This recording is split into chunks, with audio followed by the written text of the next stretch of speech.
আসসালামু আলাইকুম সবাইকে। আশা করি সবাই ভালো আছেন। বাংলাদেশ থেকে যারা ভিডিওটা দেখছেন তাদেরকে আন্তরিক শুভেচ্ছা জানাচ্ছি। প্রায় অলমোস্ট 3 সপ্তাহ পরে ভিডিওটা দিচ্ছি। আসলে নিজের ব্যস্ততার জন্য নিজের পিএইচডব্লিউ বলেন সব কিছু বা হচ্ছে নিজের স্পন্সর এগুলো নিয়ে আসলে ব্যস্ত থাকার কারণে আসলে ভিডিওগুলো দেওয়া সম্ভব হচ্ছিল না। স্টিল আবার চেষ্টা করছি ভিডিওগুলো দেওয়ার জন্য, কারণ আপনারা অনেকেই চাচ্ছেন বিভিন্ন বিষয়ে ইনফরমেশন, এবং নতুন যে ইনফরমেশনগুলো আমি পাচ্ছি আমি মনে করি যে এই ভিডিওগুলো আপনাদের মধ্যে দেওয়া উচিত, এবং সেই জন্য আমি ভিডিওটা করছি। আপনারা ভিডিও টাইটেল দেখেই দেখতে পাচ্ছেন যে আপনাদের অনেকেরই মনে একটা প্রশ্ন যে আপনারা যারা ইউকেতে আসবেন, ইউকেতে আসার পরে আপনাদের হচ্ছে পিএইচডব্লিউ বাবদ কত টাকা খরচ হবে, প্লাস আপনারা আসার পরে যে আপনাদের যে খরচটা মানে হচ্ছে যারা আপনার রিসার্চ বেস মাস্টার্সে আসবেন তাদের ডিপেন্ডেন্ট বাবদ কত টাকা খরচ হতে পারে, আপনারা এই বিষয়টা জানতে চেয়েছিলেন। তো আমি আজকে সেই বিষয়টা নিয়ে আপনাদেরকে জানাচ্ছি।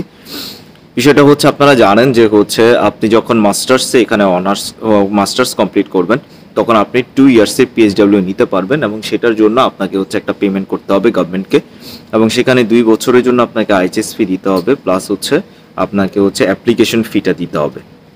এখন আপনি যখন ডিপেন্ডেন্ট সহ অ্যাপ্লাই করবেন তখন কি পরিমাণ টাকা আসবে, অনেক এজেন্সি আপনাদেরকে দেখবেন আসার আগে বলবে যে ভাইয়া আমরা হচ্ছে আপনারা হচ্ছে ওখানে যাবেন, যাওয়ার পর আপনাদের পিএইচডব্লিউ নেওয়ার জন্য কোনো প্রকার টাকা লাগবে না, আপনারা জাস্ট পড়াশোনাটা কমপ্লিট করবেন, করলেই দেখবেন যে হচ্ছে আপনার টাকাটা পেয়ে যাবেন। তো এই বিষয়গুলো খুবই কমন ঘটনা, এবং ইভেন এই বিষয়গুলো হচ্ছে আমার এজেন্সি যেটা ছিল, মানে আমি যখন সেকেন্ড টাইম এজেন্সি থেকে আসছি মানে চেঞ্জ করার পরে, তারা না তার আগে যারা ছিল তারাও আমাকে বলেছে যে আপনি ওখানে যাওয়ার পরে আপনার আর কোনো খরচ নাই, মানে যাওয়ার পরে আপনাকে হচ্ছে 2 বছর আপনি টোটাল 3 বছর থাকতে পারবেন। কিন্তু আজ আমি জানি যে আসলে হচ্ছে কি পরিমাণ খরচ, এবং আমি আসার পরে হচ্ছে জানতেছি। তো আসেন আমি বলি যে আসলে রিসার্চ মানে আপনি এই পিএইচডব্লিউটা কারা পাবে এবং কত টাকা খরচ। পিএইচডব্লিউতে যেতে হলে অবশ্যই আপনাকে হচ্ছে গভর্নমেন্টে কিছু রুলস মানতে হবে। একটা রুলস হচ্ছে যে আপনি হচ্ছে আপনার স্টাডিটা কমপ্লিট করতে হবে।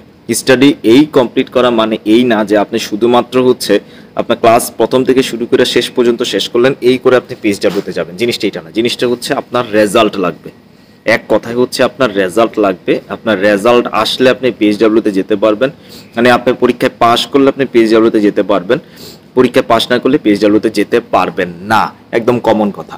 এবং আপনি যখন পিএইচডব্লিউতে আপনি যখন হচ্ছে পাশ করবেন, আপনার ইউনিভার্সিটি আপনাকে একটা নিউ কজ নাম্বার দিবে, ওই কজ নাম্বারটা আপনার লাগবে হচ্ছে আপনি যখন পিএইচডব্লিউর জন্য অ্যাপ্লাই করবেন। আমি অলরেডি অ্যাপ্লাই করেছি আমার ডিপেন্ডেন্ট সহ। সো হচ্ছে আমি যেহেতু এটা ঘটেছে হচ্ছে অলমোস্ট 10 দিন আগে, সো এটা আপনারা যারা অ্যাপ্লাই করবেন, ইভেন যারা ইউকেতে আছেন যারা কয়েকদিন পরে অ্যাপ্লাই করবেন, আপনাদের সবার জন্যই এই রেটটাই প্রযোজ্য হবে। আপনি যখন প্রথম পিএইচডব্লিউতে অ্যাপ্লাই করবেন, অ্যাপ্লাই করার সময় অনেকগুলো ফর্ম পূরণ করতে হয়, এবং এইটাতে কি কি ইনফরমেশন লাগে এই রিলেটেড একটা ভিডিও আমি আগামী 2 থেকে 3 দিনের মধ্যে আপনাদেরকে দিব। তো আমি কস্টের কথাই বলি। আমি সবসময় আপনাদেরকে বলতাম যে পিএইচডব্লিউ বাবদ হচ্ছে এক একজনের খরচ হয় হচ্ছে 3000 পাউন্ড, এটা হচ্ছে অন অ্যাভারেজ। এখন আমি আপনাদেরকে এক্সাক্ট অ্যামাউন্টটা বলতেছি যেন আপনারা বুঝতে পারেন যে কি পরিমাণ খরচ হবে। তো সেক্ষেত্রে আপনি যখন হচ্ছে প্রসেস করবেন, প্রসেস করার সাথে সাথে আপনার হচ্ছে অ্যাপ্লিকেশন ফি কাটবে, এবং এই অ্যাপ্লিকেশন ফি কাটবে হচ্ছে 822 পাউন্ড। অ্যাপ্লিকেশন ফি হচ্ছে 822 পাউন্ড। আচ্ছা, এরপরে হচ্ছে আপনার আইএইচএস ফি হচ্ছে 2 বছরের জন্য কাটবে হচ্ছে 2070 পাউন্ড। তাহলে 2070 পাউন্ড আর হচ্ছে 820 পাউন্ড, এই হচ্ছে আপনার টোটাল খরচ। তো আপনারা হিসাব করে নেন যে কত টাকা হচ্ছে আপনার খরচ হচ্ছে, যে আপনার হচ্ছে আপনার টোটাল দেখলেন যে হচ্ছে 2070 প্লাস হচ্ছে 822 পাউন্ড। এখন হচ্ছে ডিপেন্ডেন্টের জন্য কয় টাকা লাগবে, ডিপেন্ডেন্টের এই টাকাটা কি সবসময় লাগে কিনা, বা আপনাদের যারা বেবি আছে বেবিদের কি পরিমাণ টাকা লাগবে, আপনাদের এই জিনিসগুলো সব খুবই প্রয়োজন হয়। কি কি ডকুমেন্ট লাগবে আমি বলেছি, এটা আমি নেক্সট ভিডিওতে জানাবো। ডিপেন্ডেন্টে যখন আপনি অ্যাপ্লাই করবেন, অ্যাপ্লিকেশন ফি সেম 822 পাউন্ড। আপনার যে আইএইচএস ফিটা হচ্ছে, যেহেতু আপনি 2 বছরের ভিসার জন্য অ্যাপ্লাই করছেন, ওরা 6 মান্থের আইএইচএস ফি প্রথমে আপনার কেটে নিবে, অর্থাৎ 517 পাউন্ড ওরা প্রথমে কেটে নিবে। 2070 পাউন্ডের 4 ভাগের 1 ভাগ, অর্থাৎ 2 বছরের 6 মাস, মানে 24 মাসের 6 মাসের টাকাটা আপনার তারা নিবে। নেয়ার পরে যদি যিনি মেন অ্যাপ্লিক্যান্ট আছেন তার যদি ভিসা অ্যাপ্রুভ হয়, ভিসা অ্যাপ্রুভ হলেই সাথে সাথে আপনার হচ্ছে ডিপেন্ডেন্ট হচ্ছে একটা লিঙ্ক পাবে, যে লিঙ্কে গিয়ে লেখা থাকবে যে আপনার বাকি টাকাটা তাকে দিতে হবে, সেই টাকাটা সে হচ্ছে সেখান থেকে দিয়ে দিবে। অর্থাৎ ভিসা পাওয়ার পরে ডিপেন্ডেন্টদেরকে সেই টাকাটা দিতে হবে।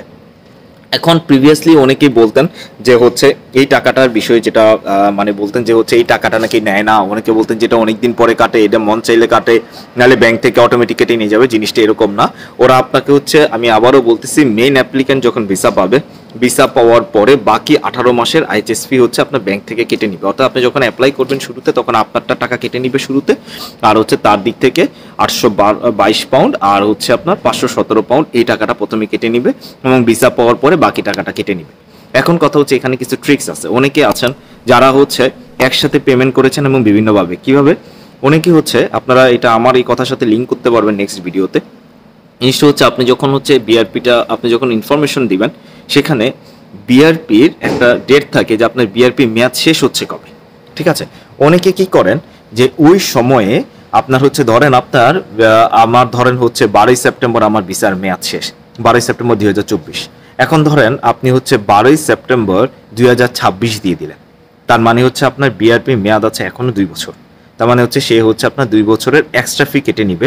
এবং এইভাবে নাকি যারা করেছেন তারা নাকি অনেকেই 7 দিনের মধ্যে ভিসা পেয়েছেন, এমনও আছে।